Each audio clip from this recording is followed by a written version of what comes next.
Persiapan alatnya.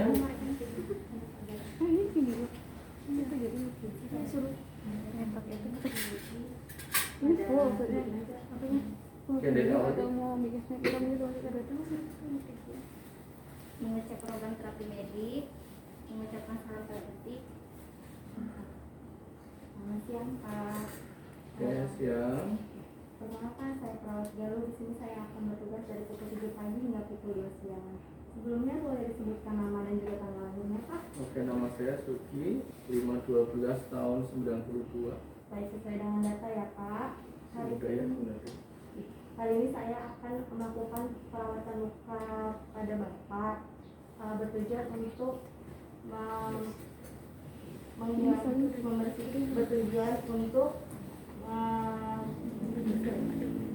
membersihkan luka Bapak agar tidak terjadinya infeksi dan mempercepat untuk pemulihan dari luka Bapak. Saya akan melakukannya di sini selama 10 sampai 15 menit. Bagaimana Pak? Apakah bersedia? Udah simpan. Sebentar ya Pak, saya akan mempersiapkan alat terlebih dahulu. Disebutin Pak. Ya, alatnya disebutkan. Pinset anatomi 1 buah, pinset chirurgi 1 buah, gunting jaringan 1, pom kecil 2, pasta secukupnya, sarung tangan steril secukupnya. Itu yang bisa di teman-teman. Iya. Perawatan luka kotor. Iya. Luka kotor ya. Iya. Terus alat-alat steril, sarung tangan, masker, NaCl 0,9, betadin, antibiotik, gunting perban 1, pinset anatomi 1, plester, kasa, gigi atau was bensin, perlak, bengkok, kantung sampah medis dan ansrat. Ya, terus untuk alatnya nggak lengkap ya apa yang disebutin ya. Oke, yang penting intinya yuk sekarang menjaga privasi, Oke. pasien, cuci tangan. terus yuk gerakan 6 langkah. Lihat lukanya. Oke, handspun biasa. Apa aja apa? Lihat lukanya iya.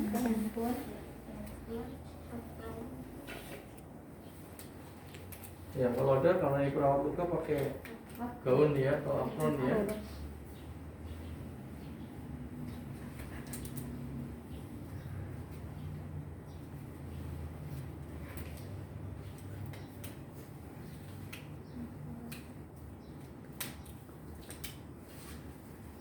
Itu insulin.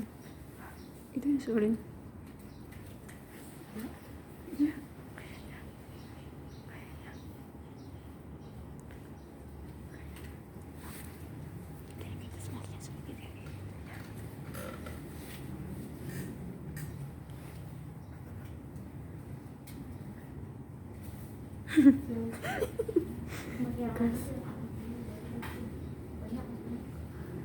Aku mau bawa satu yang sekali.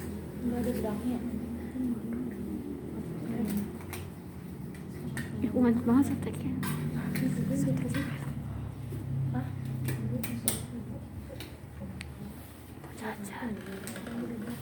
selanjutnya. Posisikan pasien. Oke, atur posisi senyaman mungkin tergantung lukanya. Mau di kaki boleh duduk, ya, boleh digantungin. Kalau pasiennya misalkan lemah tidurin di atas. Kita modifikasi tinggal irigasinya aja. Oke, kayak pasiennya dalam kondisi lemah nggak bisa duduk, ya. Terus selanjutnya mendekatkan alat, terus Memasang perlak. ya memasak perlak.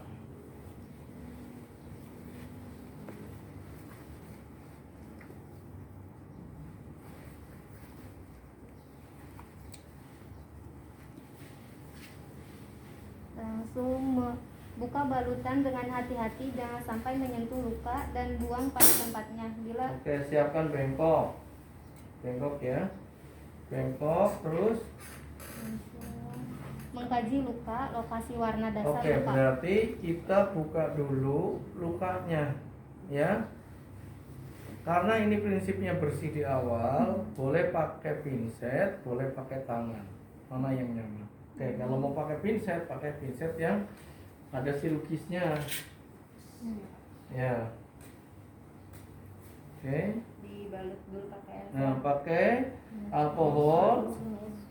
alkohol dulu ya untuk menghilangkan plester-plesternya. Ya. Alkohol swab. Ya, alkohol swab pada bagian plester. Oke. Nah, tapi kalau lukanya lengket pada saat melepas, jangan ditarik. Tadi betul. Kasih semprot NaCl biar lembek dulu. Biar menghindari perlengket. Oke. Ya, terus pakai pinset ya. Kasih serat ini.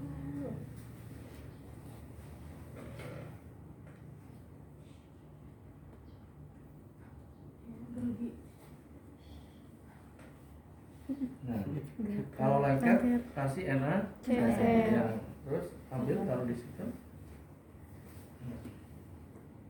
Ya. Oke, anggaplah tidak ada pelengketan, lanjut. Ya. Terus setelah itu Ganti sarung tangan. ganti sarung tangan, rapikan dulu itu dibuang ya. Buang menggunakan apa? Kantong plastik yang infeksius ya. Bawa lagi si apanya? Bengkoknya dengan menyiapkan alat untuk irigasinya. Oke ya, ganti handphone cukup. Nah, kemudian taruh bengkok di bawahnya sini. Nah, boleh seperti ini dengan bantuan 2 orang atau dibikin plastik kuning, dibikin 2, kayak itu saya dibikin model kayak sampah itu. Ya. Nah, sebelum dibersihkan, kaji kualitas luka. 1, kebersihan. Ya. Berapa luas diameternya. Kemudian kedalamannya. Baunya.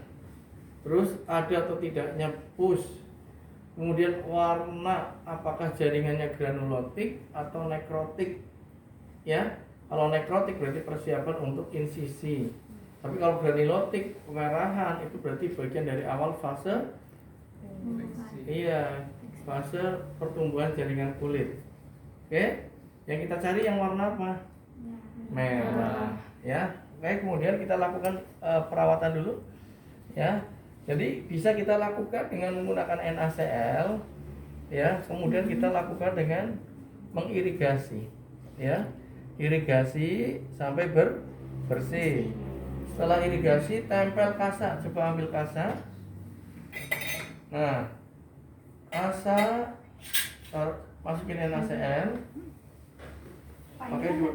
Ganti. Ganti ya. Taruh sini Iya aja. nggak boleh.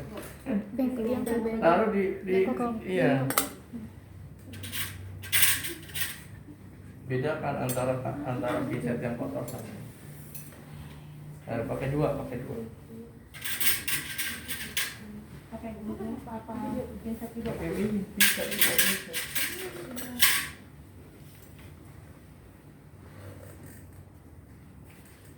Itu ada air. Ini caranya. Ada air ya? Ada. Ujung ke ujung pegang. Terus ya kemudian diperas. Nah, ujung ke ujung putar baru diperas. Itu. Ya. Nah, supaya taruh. Gelarin dulu, gelarin. Nah, gelarin. Ya, gelarin. Nah, ini kan ada luka tadi kita udah semprot. Iya. Ini ada sisi celah-celah. Nah, ini kita bisa memanipulasi untuk melakukan debridement. Buat apa ini ngapain saya ini? Ngeluarin pus yang ada di sela-sela yang tidak tadi bisa kita pakai irigasi, ya. Kemudian kita lakukan pada saat pengambilan kita dengan teknik begini, sambil menekan, ya, sehingga ini kita ganti lagi sampai bersih. Kalau sudah bersih, ya, kemudian kalau ada luka, coba ambil kasar ke sini semua. Nah, bisa diolesi dengan antiseptik, Nah, dengan antiseptik olesi dulu, Bisa dengan pemberian gentamicin atau cairan antiseptik ya sesuai rekomendasi ya, ciprofloxacin atau yang lain, atau dengan modern dressing ya teman-teman, atau bisa dengan cairan gula juga boleh, gula pekat atau madu yang metode komplementer. Nah kalau ada luka yang bolong kayak gini, ini kan luka nih bolong, maka harus dilakukan yang namanya tampon. Nah, jadi kita masukin tampon sampai betul-betul ruangannya tertutup supaya tidak terjadi metabolisme anaerob. Nah, sampai rapuh. Hitung berapa jumlah kasanya? 3 misalkan. Nah, nanti baru di atas misalkan ini dengan baru penutupan luka yang biasa. Nah, kesannya kelihatannya gini. Nah, nanti begini. Ya, tapi dalamnya jangan lupa ini diisi tampon. Kalau enggak nanti dia isinya apa? Pus. Ya, jadi ruang khusus, makanya ditampon yang buat. Hitung jumlah 3 nanti di dokumentasi. Nah, kalau sudah baru kita lakukan penutupan. Ya, kalau luka-luka ulkus itu kan dia masuk ke dalam. Nah, kalau ternyata ada jaringan yang hitam, yang mati, langsung sekalian dilakukan nekrotomi. Nekrotomi yang mati, yang hitam ya, hati-hati. Satu pegang pinset chirurgis, satu pegang gunting. Iya, gunting untuk jaringan. Ya. Tapi hati-hati kalau lukanya jenisnya tendon. Nah, misalkan gini nih, ini tendon. Ya. Ini bolong, di sini masih ada kayak semacam tulang kecil tapi bukan tulang, tendon namanya. Jangan dipotong. Ya, atau jaringan saraf kayak filamen jangan dipotong karena itu akan menghilangkan sensasi sensorik dan motorik. Oke, baru kita lakukan penutupan. Ya, cukuplah kayak gitu aja, nanti diperbaiki ya. Tahu ya prinsipnya ya. Prinsipnya di perawatan cuci luka kotor ya, tidak perlu ada yang terlalu steril, semuanya bersih ya.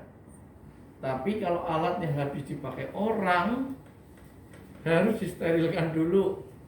Makanya tidak boleh walaupun bersih, misalkan habis pasien A, pasien B, pasien C gitu ya. Jangan dipakai dengan menggunakan sabun biasa, disterilisasi dulu baru melakukan perawatan pasien yang baru. Walaupun prinsipnya bersih tetapi menghindarkan kontaminasi. Beda dengan operasi luka. Ya, di sana masih lukanya luka bersih steril, maka standarnya pun harus steril. Bedakan. Oke? Iya Pak. Ya, tapi kalau Pak boleh nggak pakai handphone steril? Boleh, lebih bagus. Ya, mungkin itu terima kasih.